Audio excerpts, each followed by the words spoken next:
Hello, this is my Jackson 2014 Cuda 12. I just got done installing a stand-up bar. Actually, it is from Jackson. It's from the big rig. A couple things just to go over a quickie. If you want to put this on your kayak with a few modifications, you can make it work where it actually comes back far enough that you can actually use it. I know on a big rig, it's pretty far forward. You don't have to walk up to it to use it. For this, you don't. So let's grab this here.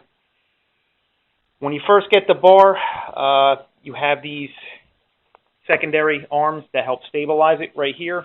They're mounted on the outside.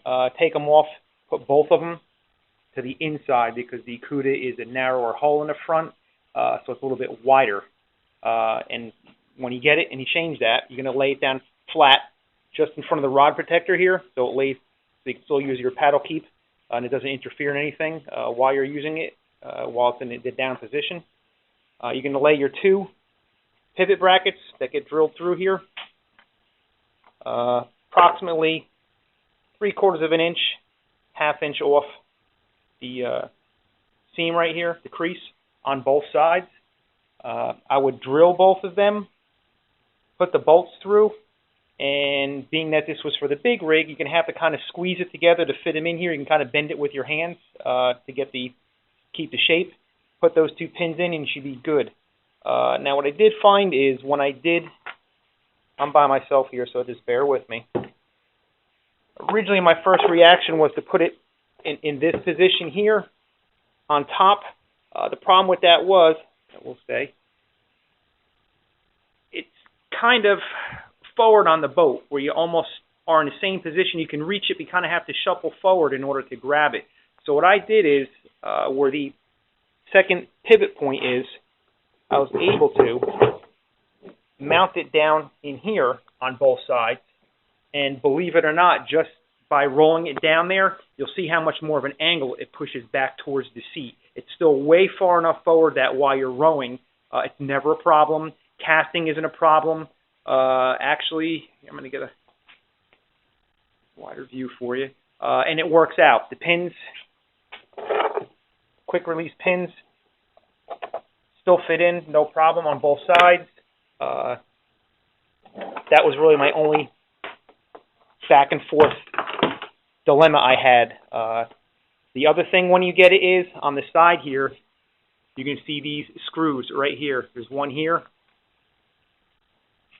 Obviously one for the other side, one here on all four of them. What I would do is take those screws out, and what that'll do is that'll allow these things to spin in the direction, because if you look straight down, you'll see how this one here is straight and this one here is pivoted this way.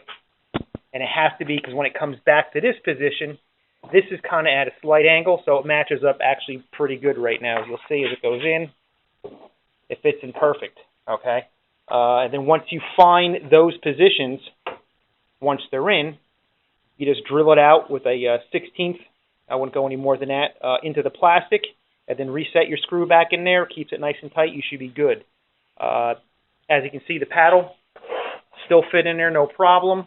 Now what I did here on the front, to keep the lean bar down or casting bar down when I don't use it, is I just basically use the attachment. This is the quick disconnect here. This is kind of like an eyelet. Just fished a bungee cord through onto one side, knotted it, burnt the end. Same thing on this side. Just put a little hoop in the front, so you don't have to do any more drilling to do that. So when this goes back, you just grab it, and it's done. It's on there. It obviously doesn't go anywhere. These you can pin back in. The low profile, the thing that was a bonus, what was the other thing while I was doing it, I have an old pole here to show you. You can still fit your poles in and out up front here. If you want, you can still put them in here and still use these guides here, and a pole will actually fit under there. You can see that.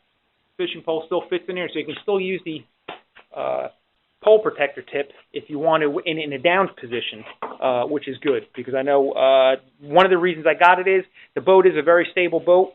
Once in a while when it gets choppy, it would have been nice to have that bar, so that was one of the reasons I kind of put it on. But the second thing is I found myself after many years, getting back into fly fishing on the boat again, and I want to put a basket there for the line, because last year playing with it, I had a little bit of problem with the pull-up bar, or the pull-up strap, and it tangling around some of this other equipment in my fish finder when I have it on.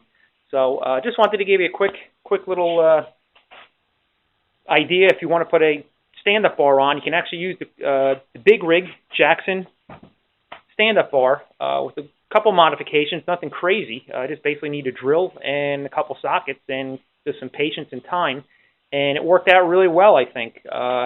It's January, so unfortunately I'm not going to be able to use it, but I'm sure it's going to work out great, because last year I wrestled with the idea for a while, and I think I came up with a good solution. So give it a shot.